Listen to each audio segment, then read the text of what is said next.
Broadcasting live from the Albay PIO News Center, providing you the most exclusive news update from all over the province. This is 12 o'clock Newsbreak. In the local scene, the Sangguniang Panlalawigan ng Albay forwarded a draft on provincial ordinance institutionalizing the Albay Provincial Cold Room to Provincial Health Officer Dr. Estela B. Senate and Provincial Legal Officer Retired Judge Joel Rubio for their comments and recommendations. The drafted ordinance aims to increase the logistics and cold chain capacity of the cold room facility situated in Ligao City to improve medical storage for COVID-19 and other routine vaccines in the National Immunization Program (NIP). Additionally, the ordinance includes a plan to establish the Albay Provincial Medical Cold Room Unit, which will oversee the facility's operation. The drafted resolution is expected to be discussed in the SPA's committee hearings and eventually pass in the next regular sessions. In other story, the Provincial Agricultural and Fishery Council, PAFC Albay, is set to host a stakeholders summit on July 30, 2024, that would be today, to discuss the pressing needs and challenges in the agriculture sector in the province. PAFC Albay Chairperson and former provincial agriculturist Rene de los Reyes emphasized the need for a multi-sectoral approach in crafting resolutions and programs to achieve food sovereignty.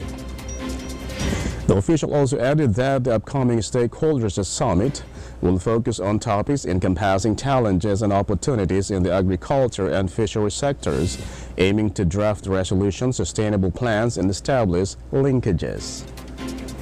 One of the reasons why PAFC Albay initiated this stakeholders summit is that AFC now is the national feedback mechanism of our national government when it comes to agri-fishery and became an avenue for collaboration, convergence, and cooperation, conducting consultative meetings for the attainment of good sovereignty, said De Los Reyes.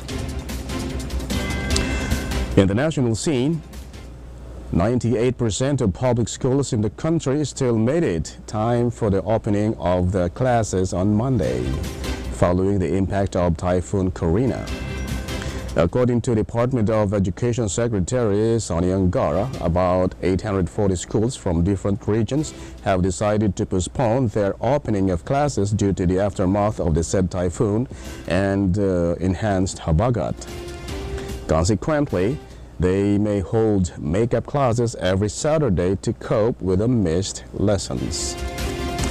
On DepEd's latest data, there are already around 19 million enrollees in the country, and is still expected to rise to 27.7 million now that enrollment activities are extended until September 16. In a related story, Department of Education Secretary Sonny Angara paid a visit to some public schools for the first day of classes on Monday. Angara entered some of the classrooms in Carmona National High School and Carmona Elementary School in Cavite to do some monitoring on the learning methods employed by the teachers. Moreover, he reassured the teachers that the 5,000 chalk allowance would be distributed within the day. Angara is also set to visit Muntinlupa National High School and Casimiro Inares Senior in Taytay, Rizal. In other news, the Philippine National Police has deployed more than 33,000 personnel to secure the first day of academic year 2024-2025 throughout the country. Police assistance desks have been put up at schools and mobile patrols have been conducted in school premises to protect the students against any possible criminal activities. According to PNP Chief Police General Romel Francisco Marbil, their utmost priority is to ensure the safety of the children. Moreover, he reminded the public to report any suspicious acts, especially now that the classes have already begun, and emphasized that they are committed to providing service to the community.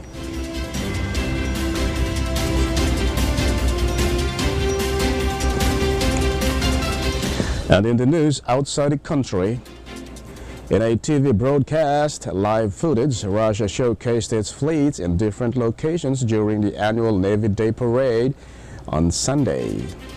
This year's naval parades took place in the waters off the bases of northern Baltic Pacific fleets, Caspian Flotilla, and in the Syrian port of Tartus, and over 100 military vehicles and 15,000 servicemen were expected to partake in the said celebration.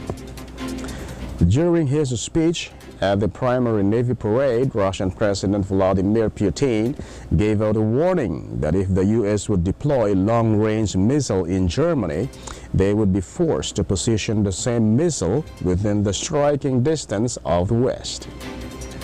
This was after the U.S. said July 10 that they would begin the deployment of missiles such as SM-6 Tomahawk cruise missiles and developmental hypersonic weapons.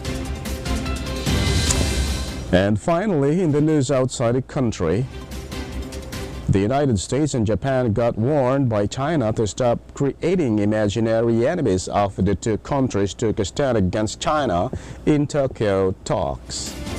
Foreign Ministry spokesperson or spokesman Lin Jian is calling for an action to stop interfering in China's internal affairs.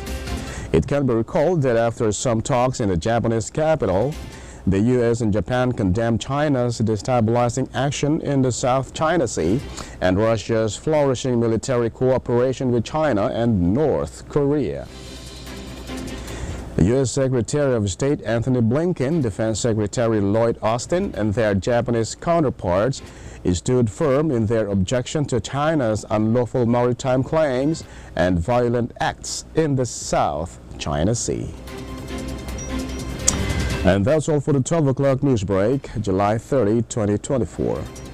We'll be right back tomorrow for more news updates. And thanks to our 12 o'clock news break writer, LJ Lurejo. And on the technical side, Chad Bobbies. Of course, our Provincial Information Officer, Mary Luduca Castillo. And under the supervision of our Governor, Edsel Rex Lagman. I am Greg Hallare. Thank you for subscribing.